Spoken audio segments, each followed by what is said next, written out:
மாணவர்கள் அனைவருக்கும் என் அன்பார்ந்த வணக்கத்தை தெரிவித்துக் கொள்கிறேன். அன்பார்ந்த மாணவர்களே, இன்றைய வகுப்பில் நம்ம பார்க்கக்கூடியது என்ன அப்படின்னா, சுழற்சிக்கு இயக்கம் கிடைக்கும் முறைகள், அதாவது ஸ்பிண்டில் மெக்கானிசம் என்று அழைக்கப்படக்கூடிய இயக்க முறைகளை பற்றி தான் நம்ம என்ன செய்ய போகிறோம்னா இந்த வகுப்பில் பார்க்க போகிறோம். சுழற்சிக்கு இயக்கம் கிடைக்கும் முறைகள் அப்படின்னா என்ன அப்படின்னா,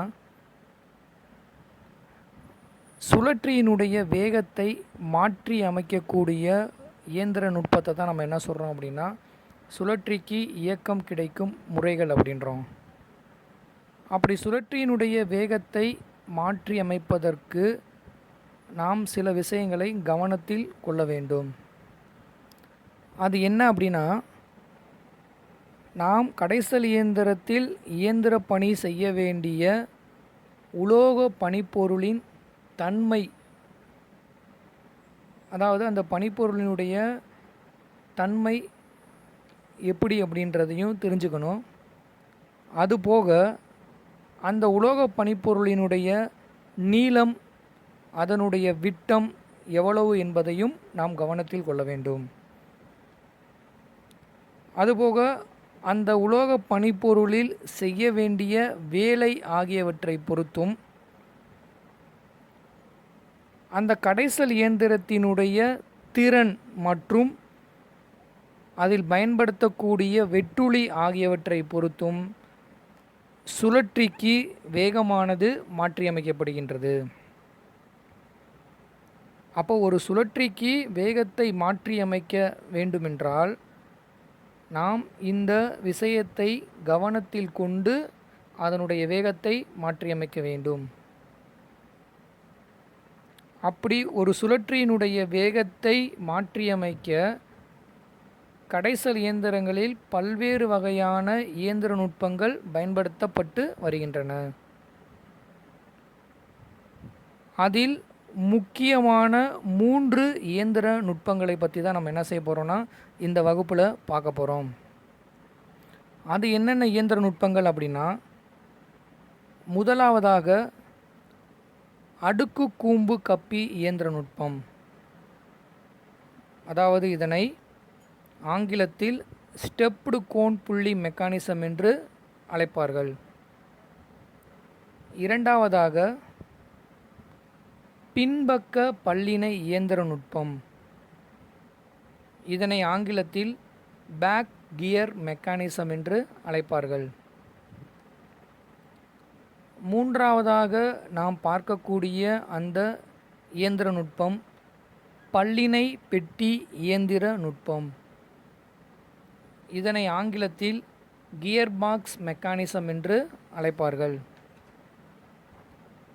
இந்த 3 இயந்திர நுட்ப முறைகளில் ஏதேனும் ஒரு முறையை பயன்படுத்தி கடைசல் இயந்திரத்தில் உள்ள சுழற்சிக்கு வேகமானது கொடுக்கப்படுகிறது. இப்போ இந்த 3 முறைகளில் ஒரு முறையாக நாம் இந்த வகுப்பில் பார்க்க போகிறோம். அதில் நாம் முதலாவதாக பார்க்க இருக்கக்கூடிய இயந்திர நுட்பம் அடுக்கு கூம்பு கப்பி இயந்திர நுட்பம். இதனை ஆங்கிலத்தில் எப்படி அழைப்பார்கள் என்று சொல்லியிருக்கோம், ஸ்டெப்டு கோன் புள்ளி மெக்கானிசம் என்று அழைக்கக்கூடிய ஒரு வகையான இயந்திர நுட்பம்தான் இது. இப்போ இந்த இயந்திர நுட்பத்தை பயன்படுத்தி சுழற்சிக்கு வேகமானது எவ்வாறு கொடுக்கப்படுகிறது என்பதை பற்றி தான் இதில் நம்ம தெரிஞ்சுக்க போகிறோம். இப்போ ஸ்க்ரீனில் ஒரு படம் தெரியுது. இந்த படம் தான் அடுக்கு கூம்பு கப்பி இயந்திர நுட்பத்தினுடைய அமைப்பு. இந்த அமைப்பில் பார்த்தீங்க அப்படின்னா மேலே சுழற்சி அப்படின்ற ஒரு பாகம் கொடுத்துருக்காங்களா இல்லையா, அந்த சுழற்சியினுடைய பின்பக்கத்தில் பார்த்தீங்க அப்படின்னா ABCD அப்படின்ற 4 வகையான அடுக்கு கூம்பு கப்பிகளானது பொருத்தப்பட்டுள்ளது. எதனுடைய பின்பகுதியில்?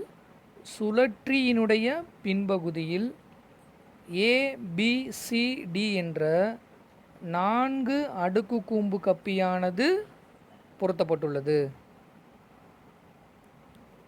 அந்த அடுக்கு கூம்பு கப்பிக்கு இணையாக அப்படி கீழ்ப்புறத்தில் பார்த்தீங்க அப்படின்னா EFGH அப்படின்ற இன்னொரு 4 அடுக்கு கூம்பு கப்பியானது பொருத்தப்பட்டுள்ளது. எதற்கு இணையாக? மேலே பொருத்தப்பட்டுள்ள ABCD என்ற 4 அடுக்கு கூம்பு கப்பிக்கு இணையாக கீழ்ப்புறத்தில் EFGH அப்படின்ற 4 அடுக்கு கூம்பு கப்பியானது பொருத்தப்பட்டுள்ளது. இந்த 2 அடுக்கு கூம்பு கப்பிகளையும் எதன் மூலம் இணைக்கப்படுகிறது அப்படின்னா, அதனுடைய நடுவில் கொடுத்துருக்காங்க பாருங்கள், தட்டை பெல்ட் அப்படின்னு கொடுத்துருக்காங்களா இல்லையா? அதாவது தட்டை வடிவம் கொண்ட பெல்ட் மூலமாக இந்த 2 அடுக்கு கூம்பு கப்பிகளும் இணைக்கப்பட்டுள்ளது. இந்த 4 அடுக்கு கூம்பு கப்பிகளில் ஏதேனும் ஒரு முறையில் இந்த தட்டை வடிவ பெல்ட்டினை இணைத்து சுழற்சிக்கு சுழலும் விசையானது கொடுக்கப்படுகிறது.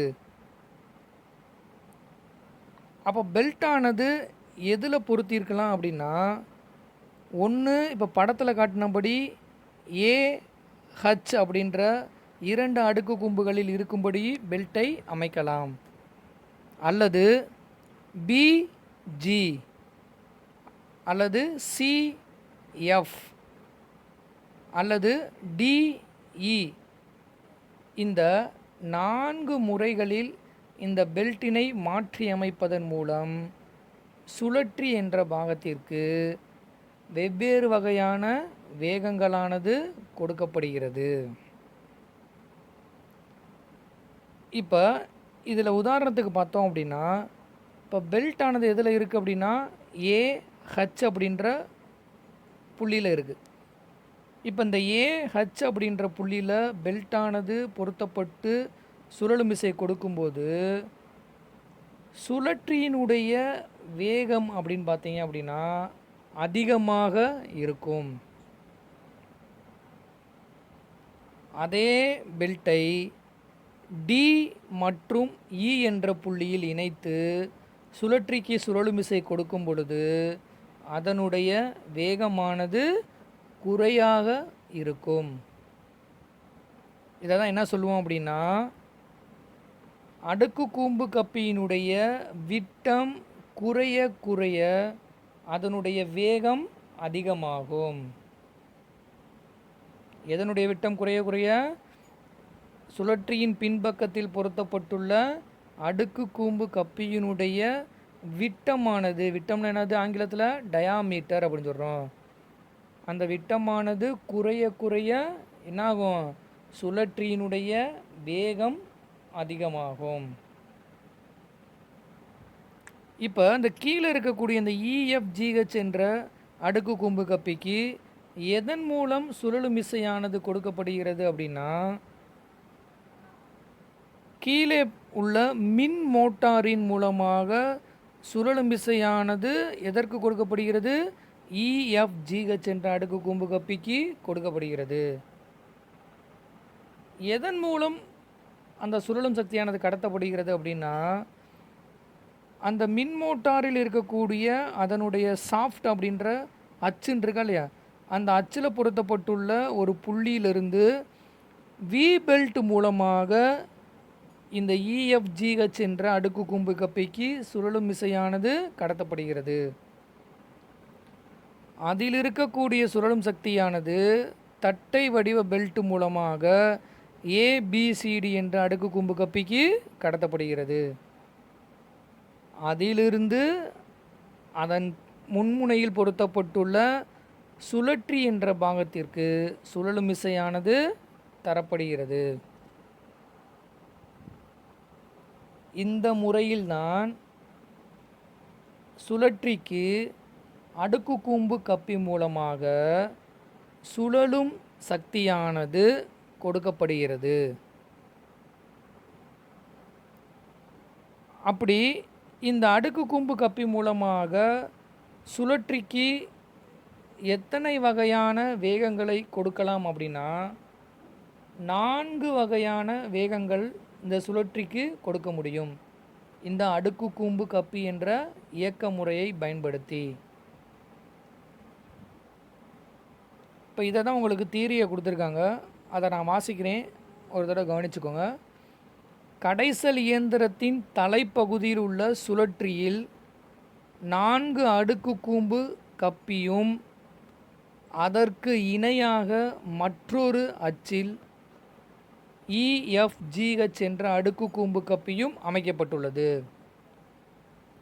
இவை இரண்டும் தட்டை வடிவ பெல்ட் மூலம் இணைக்கப்பட்டிருக்கும். இந்த தட்டை வடிவ பெல்ட்டை AH, BG, CF, DE இவற்றில் ஏதேனும் ஒரு இணைப்பில் மட்டும் இணைக்க முடியும்.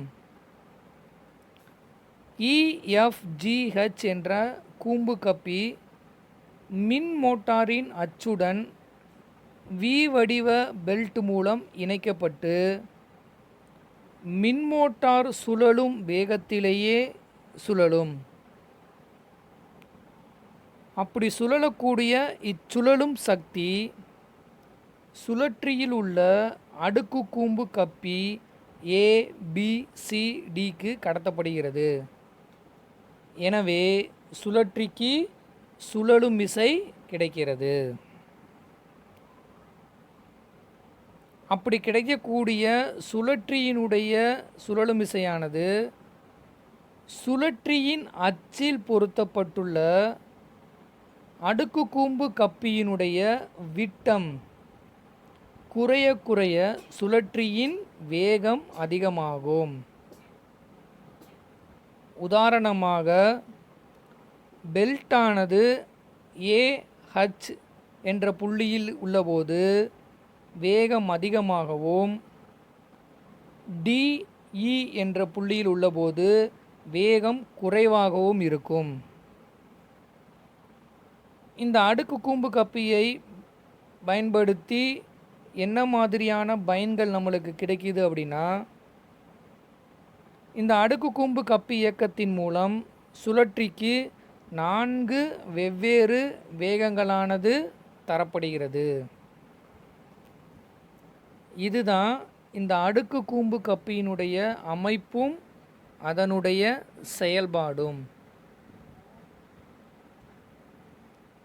இப்போ நம்ம இரண்டாவதாக பார்க்க போகிறது பின்பக்க பல்லிணை இயந்திர நுட்பம், அதாவது பேக் கியர் மெக்கானிசம் என்று அழைக்கப்படக்கூடிய இயந்திர நுட்பத்தை பற்றி தான் இப்போ நம்ம பார்க்க போகிறோம். இந்த பின்பக்க பல்லிணை இயந்திர நுட்பமானது எங்கு பொருத்தப்பட்டிருக்கும் அப்படின்னா, கடைசல் இயந்திரத்தினுடைய தலைப்பகுதியில் பொருத்தப்பட்டிருக்கும். இந்த இயந்திர நுட்பத்தில் பார்த்தீங்க அப்படின்னா, இதனுடைய அமைப்பு வந்து இந்த படத்தில் கொடுத்துருக்கோம், அதை பாருங்க. இதில் ABCD என்ற அடுக்கு கூம்பு கப்பியும் அந்த அடுக்கு கூம்பு கப்பியினுடைய முன்பகுதியில் பார்த்தீங்க அப்படின்னா B அப்படின்ற ஒரு சிறிய பல்லினையும் இந்த சுழற்சியுடன் தொடர்பின்றி பொருத்தப்பட்டிருக்கும். எதனுடன்? இந்த சுழற்சியுடன் தொடர்பின்றி பொருத்தப்பட்டிருக்கும். அதே சுழற்சியினுடைய முன்பக்கத்தில் ஒரு S என்ற பெரிய பல்லினையானது பொருத்தப்பட்டிருக்கும். அப்படி பொருத்தப்பட்டுள்ள இந்த S பல்லினைக்கு என்ன பேர் கொடுத்துருக்காங்க அப்படின்னா, அதற்கு இழுவை பல்லினை அப்படின்ற மற்றொரு பெயரும் அதற்கு உண்டு. இந்த S என்ற பல்லினை சுழலும் போது மட்டுமே சுழற்சியானது சுழலும். இந்த எஸ் என்ற பல்லினை சுழலாமல் இருக்கும் பொழுது சுழற்றியானது சுழலாது.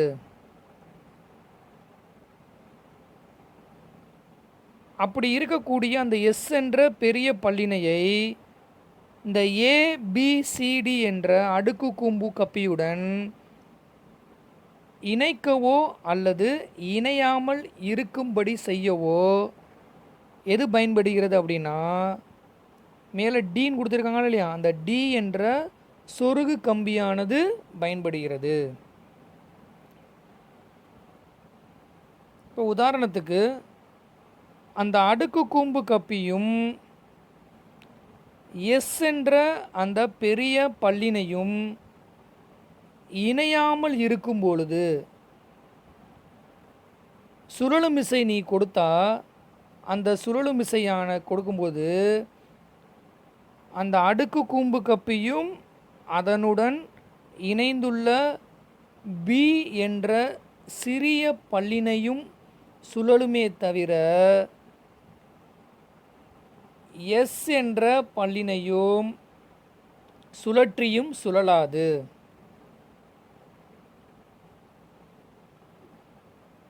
அப்போ எப்போ தான் சுழலும் அப்படின்னா, அந்த எஸ் என்ற பல்லினை எதனுடன் இணைந்திருக்கும் போது சுழலும்? அடுக்கு கூம்பு கப்பியுடன் இணைந்திருக்கும் பொழுது தான் சுழற்றியானது சுழலும். சரி சார், இப்போ நம்ம பின்பக்க பல்லினை பற்றி தான் படிச்சுக்கிட்டு இருக்கோம். இதில் பின்பக்க பல்லினைன்றது எது அப்படின்னா, இந்த அடுக்கு கூம்பு கப்பியினுடைய பின்பக்கத்தில் பார்த்தீங்க அப்படின்னா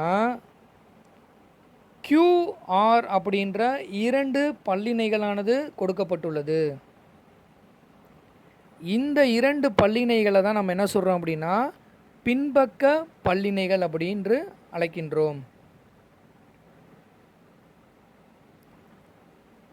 இந்த பின்பக்க பல்லினைகளை நம்ம என்ன செய்யலாம் அப்படின்னா, சுழற்றியினுடைய அச்சில் பொருத்தப்பட்டுள்ள BS அப்படின்ற பல்லினைகளுடன் இணைந்திருக்கும்படியோ அல்லது இணையாமல் இருக்கும்படியோ அமைக்கலாம். அதற்கு தான் பார்த்தீங்க அப்படின்னா, அந்த பின்பக்க பல்லினுடைய இடது பக்க முனையில் ஒரு சின்ன லீவர் மையம் இருக்கா இல்லையா, அந்த லீவரை பயன்படுத்தி என்ன செஞ்சுக்கலாம், இந்த QR என்ற பின்பக்க பல்லினைகளை எது இணைக்கலாம், சுழற்றியினுடைய அச்சில் பொருத்தப்பட்டுள்ள BS என்ற பல்லினைகளுடன் இணைந்திருக்கும்படியும் செய்யலாம் அல்லது இணையாமல் இருக்கும்படியும் செய்யலாம். அப்படி இந்த இயந்திர நுட்பத்தில் உள்ள அடுக்கு கூம்பு கப்பி மூலமாகவும் பின்பக்க பல்லினை மூலமாகவும் இந்த சுழற்றிக்கு சுழலும் விசையானது கொடுக்கப்படுகிறது. அப்போ அந்த பின்பக்க பல்லினையில் எத்தனை முறைகளில் சுழற்றிக்கு சுழலும் விசை கொடுக்கப்படுகிறது அப்படின்னா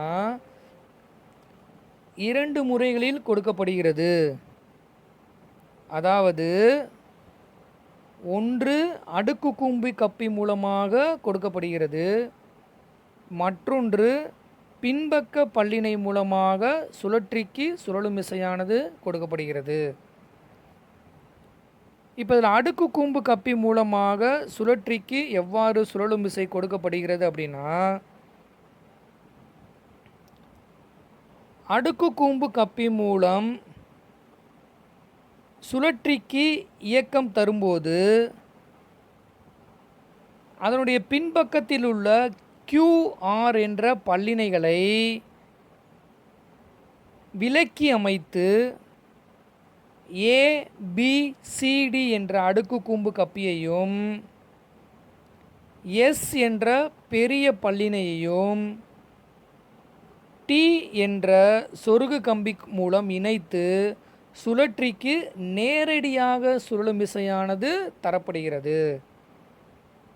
அதாவது என்ன சொல்கிறாங்க அப்படின்னா, பின்னாடி இருக்கக்கூடிய அந்த QR என்ற பின்பக்க பல்லினைகள் இருக்கா இல்லையா, அந்த பின்பக்க பல்லினைகளை இந்த BS என்ற பல்லினுடன் இணைக்காமல் விலக்கி இருக்கும்படி அமைத்து இந்த ABCD என்ற அடுக்கு கூம்பு கப்பியையும் இந்த S என்ற பெரிய பல்லினையையும் T என்ற இந்த சொருகு கம்பி மூலம் ஒன்றாக இணைத்து நேரடியாக என்ன செய்யப்படுது, சுழற்சிக்கு சுழலும் விசையானது கொடுக்கப்படுகிறது. இதுதான் அடுக்கு கூம்பு கப்பி இயந்திர நுட்பம் மூலம் சுழற்சிக்கு சுழலும் விசையானது கொடுக்கும் முறை. இப்போ மற்றொரு முறையான பின்பக்க பல்லினை மூலம் இயக்கம் கொடுக்கும் முறை. இதில் எப்படி சுழற்சிக்கு இயக்கம் கொடுக்கப்படுது அப்படின்னா, பின்பக்க பல்லினை மூலம் இயக்கம் தரும் பொழுது அந்த QR என்ற பின்பக்க பல்லினைகளை நம்ம எதோடு இணைக்கணும் அப்படின்னா, சுழற்சியினுடைய அச்சில் பொருத்தப்பட்டுள்ள BS என்ற பல்லினைகளோடு இணைக்க வேண்டும். அப்படி இணைக்கும் பொழுது என்ன செய்யணும் அப்படின்னா, அடுக்கு கூம்பு கப்பி மற்றும் S என்ற பெரிய பல்லினையை இணைக்கக்கூடிய அந்த T என்ற சொருகு கம்பியை விலக்கி அமைக்க வேண்டும். விலக்கி அமைக்க வேண்டும் என்ன செய்யணும், அதிலிருந்து வெளியே எடுக்க வேண்டும். அப்படி எடுக்கும் பொழுது சுழற்சிக்கு சுழலும் விசையானது தரப்படுகிறது. அப்படி எடுக்கும் பொழுது எதன் மூலம் தரப்படுகிறது அப்படின்னா, ஏன்னா எஸ் என்ற பெரிய பல்லினை சுழலும் போது தான் சுழற்சி சுழலும் சொல்லியிருக்கோம். அப்போ இந்த T என்ற சொருகு கம்பியை எடுத்துட்டோம் அப்படின்னா எஸ் என்ற பல்லினைக்கு சுழலும் விசை கிடைக்காது. அப்போ எதன் மூலம் கிடைக்குது அப்படின்னா, இப்போ QR என்ற பல்லினை எதன் மூலம் இணைச்சிருக்கோம், PS என்ற பல்லினையுடன் இணைத்துள்ளோம். அப்போ முதலில் சுழலும் சக்தியானது எதற்கு கிடைக்கப்படுது அப்படின்னா, B என்ற சிறிய பல்லினைக்கு கிடைக்கப்படுகிறது. அதிலிருந்து அதனுடன் இணைந்துள்ள Q என்ற பின்பக்க பல்லினைக்கு கடத்தப்படுகிறது. அந்த Q என்ற பல்லினையிலிருந்து அதே அச்சில் பொருத்தப்பட்டுள்ள R என்ற பல்லினைக்கு சுழலும் சக்தியானது கடத்தப்படுகிறது. அந்த R என்ற பின்பக்க பல்லினையிலிருந்து S என்ற பெரிய பல்லினைக்கு சுழலும் சக்தியானது கிடைக்கிறது. அதன் மூலம் சுழற்சிக்கு சுழலும் சக்தியானது கடத்தப்படுகிறது. அப்படி இந்த S என்ற பல்லினையினுடைய விட்டத்தை பார்த்தீங்க அப்படின்னா அதிகமாக இருக்கும். அப்படி அதிகமாக இருக்கனால என்ன ஆகும் அப்படின்னா, அதில் வெட்டக்கூடிய பற்களினுடைய எண்ணிக்கையும் அதிகமாக இருக்கும். அப்படி அதிகமாக இருக்கிறதுனால் என்ன ஆகும் அப்படின்னா, சுழற்சியினுடைய வேகம் குறைவாக கிடைக்கும். அப்போ இதிலேருந்து முக்கியமாக ஒன்று தெரிஞ்சுக்கணும், பின்பக்க பல்லினை மூலம் சுழற்சிக்கு சுழலும் விசை கொடுக்கும் பொழுது அதனுடைய வேகம் எப்படி இருக்கும், குறைவாக இருக்கும். அப்படி இந்த பின்பக்க பல்லினையை பயன்படுத்துவதனால நம்மளுக்கு என்ன பயன்கள் அப்படின்னா, முதல் ஒன்று, அதிக விட்டமுடைய பனிப்பொருட்களில் கடைசல் வேலை செய்யும் பொழுது, அதாவது அதிக விட்டமுடைய பனிப்பொருட்களில் கடைசல் வேலை செய்யும் போதும் நெருக்கமற்ற மரை வெட்டும் போதும் சுழற்சியின் வேகத்தை குறைக்க இந்த பின்பக்க பல்லினையானது பயன்படுகிறது. ஏன்னா பெரிய அளவில் பனிப்பொருளை நீ கடைசல் வேலை செஞ்சாங்க அப்படின்னா அங்கே அதிகமான வேகம் கொடுக்கும் பொழுது வெட்டுளியானது உடைவதற்கு வாய்ப்புண்டு. அதனால தான் அதிக விட்டமுடைய பனிப்பொருளில் கடைசல் வேலை செய்யும் போதும் நெருக்கமற்ற மரைகள் வெட்டும் போதும் பின்பக்க பல்லினை மூலமாக சுழற்சிக்கு வேகத்தை குறைத்து கொடுக்க பயன்படுகிறது. ரெண்டாவது என்னன்னா, இந்த பின்பக்க பல்லினையை பயன்படுத்தி சுழற்சிக்கு எத்தனை வகையான வேகங்களை கொடுக்கலாம் அப்படின்னா 8 வகையான வெவ்வேறு விதமான வேகங்களை சுழற்சிக்கு கொடுக்கலாம்.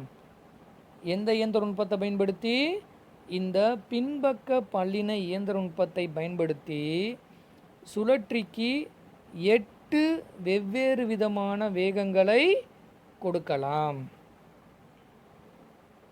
இதை தான் நம்ம என்ன சொல்கிறோம் அப்படின்னா, பின்பக்க பல்லிணையினுடைய அமைப்பும் அதனுடைய செயல்பாடு மற்றும் அதனுடைய பயன்களும். இப்போ நம்ம அடுத்ததாக பார்க்கக்கூடிய இயந்திர நுட்பம் என்ன அப்படின்னா, பல்லிணை பெட்டி இயந்திர நுட்பம். அதாவது ஆங்கிலத்தில் இதனை கியர் பாக்ஸ் மெக்கானிசம் என்று அழைக்கிறோம். இப்போ இதனுடைய அமைப்பு தான் உங்களுக்கு இந்த படத்தில் கொடுக்கப்பட்டுள்ளது. அப்படி இந்த அமைப்பு எதில் பொருத்தப்பட்டிருக்கும் அப்படின்னா, இந்த இயந்திர நுட்பமும் கடைசல் இயந்திரத்தினுடைய தலைப்பகுதியில் தான் பொருத்தப்பட்டிருக்கும். இதுக்கு முன்னாடி பார்த்த 2 இயந்திர நுட்பத்தை விட இந்த இயந்திர நுட்பத்திற்கு என்ன பயன் அப்படின்னா, சுழற்சிக்கு சுழலும் வேகங்களை நம்ம என்ன செய்யலாம் அப்படின்னா, விரைவாக மாற்றி அமைப்பதற்கு இந்த பல்லிணை பெட்டி இயந்திர நுட்பமானது பயன்படுகிறது. இப்போ நம்ம சைக்கிளில் போகிறதுக்கும் இதே இது 2 வீலரில் போகிறதுக்கும் நிறைய வித்தியாசம் இருக்கும். சைக்கிளில் போகும்போது நம்ம பெடல் மூலமாக பண்ணும்போது சைக்கிளானது ஒரு குறிப்பிட்ட வேகத்தில் தான் போகும். இதே இது 2 வீலரை பயன்படுத்தி நம்ம போகும்பொழுது அதில் நம்ம என்ன செய்கிறோம், கியர் பாக்ஸை பயன்படுத்துகிறோம். அப்போ ஃபஸ்ட்டு கியரில் போகும்போது வண்டி ஸ்லோவாக இருக்கும், 4th கியரில் போகும்போது வண்டி ஃபாஸ்ட்டாக போகும். அப்படி இந்த கியர் பாக்ஸ் மெக்கானிசம் எதற்கு பயன்படுது அப்படின்னா, சுழற்சியினுடைய வேகங்களை விரைவாக மாற்றியமைப்பதற்காக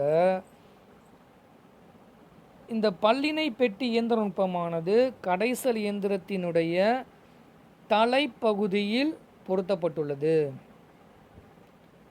இந்த இயந்திர நுட்பம் தான் பார்த்தீங்க அப்படின்னா கடைசல் இயந்திரத்தில் தற்போது அதிகமாக பயன்படுத்தப்பட்டு வருகின்றது. இப்போ நான் ஃபஸ்ட்டு இந்த படத்தை வச்சு இதனுடைய செயல்பாடுகளை நான் உங்களுக்கு சொல்கிறேன். அதுக்கப்புறம் அதனுடைய தியரியை நம்ம பார்க்கலாம். இப்போ இந்த படத்தில் பார்த்தீங்க அப்படின்னா, படத்துக்குள்ளே பாருங்கள், 3 சுழல் தண்டுகள் பொருத்தப்பட்டிருக்கும். என்னென்ன சுழல் தண்டு அப்படின்னா 1, 2, 3 அப்படின்னு பார்த்தீங்க அப்படின்னா 3 வகையான சுழல் தண்டுகளானது எதன் மூலம் பொருத்தப்பட்டுள்ளது அப்படின்னா, பேரிங் அப்படின்ற ஒரு விதமான பாகத்தின் மூலமாக இந்த 3 சுழல் தண்டுகளும் பொருத்தப்பட்டுள்ளது. இந்த 3 சுழல் தண்டுகளினுடைய மையத்திலும் 3 பல்லிணைகள் பொருத்தப்பட்டிருக்கும். முதல் சுழல் தண்டில் ABC அப்படின்ற பல்லிணைகளும், இரண்டாவது சுழல் தண்டில் DEF அப்படின்ற 3 பல்லிணைகளும், மூன்றாவது சுழல் தண்டில் GHI அப்படின்ற 3 பல்லிணைகளும் பொருத்தப்பட்டிருக்கும். இதில் முதல் சுழல் தண்டில் உள்ள 3 பல்லிணைகளையும், மூன்றாவது சுழல் தண்டில் உள்ள 3 பல்லிணைகளையும் என்ன செய்யலாம் அப்படின்னா, நெம்புகோல் மூலமாக நாம் என்ன செய்ய முடியும் அப்படின்னா மாற்றி அமைக்க முடியும். ஒரே தொகுப்பாக நடத்தினா 3ஐயும் ஒரே நேரத்தில் என்ன செய்ய முடியும், மாற்றி அமைக்க முடியும். ஆனால் இரண்டாவது சுழல் தண்டில் பொருத்தப்பட்டுள்ள DEF என்ற 3 பல்லிணைகளானது அதனுடைய அச்சில் நிலையாக பொருத்தப்பட்டிருக்கும். அதனை மாற்றி அமைக்க முடியாது. இப்போ முதலாவது சுழல் தண்டில் உள்ள அந்த 3 பல்லிணைகளை மாற்றி அமைக்கலாம்னு சொல்லியிருந்தோம். அப்படி மாற்றி அமைக்கும் பொழுது அந்த பல்லிணையானது எதனுடன் தொடர்பில் இருக்கும் அப்படின்னா, இப்போ இந்த முதலாவது சுழல் தண்டில் உள்ள பல்லிணைகளை இடது பக்கம் நோக்கி நகர்த்தும் பொழுது ஏ என்ற பல்லிணையானது டி என்ற பல்லினுடன் இணையும், அல்லது வலது பக்கம் நகர்த்தும் பொழுது பிஇ என்ற பல்லிணையுடன் இணையும், அல்லது சிஎஃப் என்ற பல்லிணையுடன் இணைந்திருக்கும்படி செய்யலாம். அதேபோல் மூன்றாவது சுழல் தண்டு அதனை மாற்றியமைக்கும் பொழுது அது எவ்வாறு அமையும் அப்படின்னா டிஜி அப்படின்னு அமைக்கலாம், அல்லது இஹெச் அப்படின்ற பல்லிணைகள் பொருந்திருக்கும்படி அமைக்கலாம், அல்லது எஃப்ஐ என்ற பல்லிணைகளுடன் இணைந்திருக்கும்படி அமைக்கலாம். அப்படி இருக்கக்கூடிய இந்த இயந்திர நுட்பத்தில் மொத்தம் எத்தனை பல்லிணைகள் இருக்குது அப்படின்னா மொத்தம் 9 பல்லிணைகள் இருக்குது. முதல் சுழல் தண்டில் 3 பல்லிணை, இரண்டாவது சுழல் தண்டில் 3 பல்லிணைகள், மூன்றாவது சுழல் தண்டில் 3 பல்லிணைகள். ஆக மொத்தம் இந்த இயந்திர நுட்பத்தில் 9 பல்லிணைகள் அமைக்கப்பட்டுள்ளது. இந்த 9 பல்லிணைகளையும் 9 வகையில் ஒன்றுடன் ஒன்று இணையாக செய்து 9 வெவ்வேறு விதமான வேகங்களை சுழற்சிக்கு கொடுக்க முடியும்.